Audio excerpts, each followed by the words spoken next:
Welcome back to our new blog guys. तो आप लोग देख रहे हो इंद्रजीत सिंह ब्लॉग और आज चौथा डे है ब्लॉग स्टार्ट किया तब से। और मतलब अभी दोपहर हो गई है और दोपहर में आया हूँ मैं संतरामपुर की साइड। थोड़ा काम था इसलिए आया हूँ। अभी कुछ नया बया नहीं हूँ, अभी घर पे जाके नहाऊंगा, फिर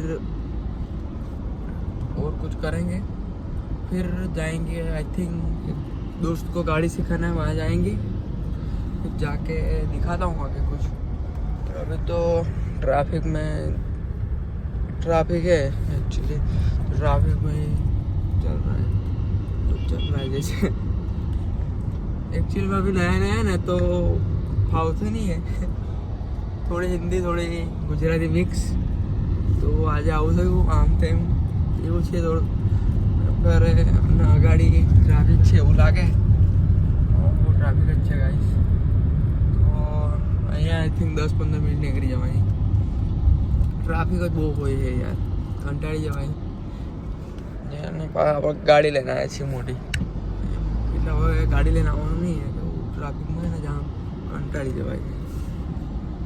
તો કંઈ નહીં, બતાડું આગે। गुजराती अंग्रेजी थोड़ा गुजराती हिंदी मिक्स થઈ જાય તો થોડુંક મેનેજ કરી લેજો, બીજું કંઈ કેવું નહીં। આ ગાડી બતાડું હું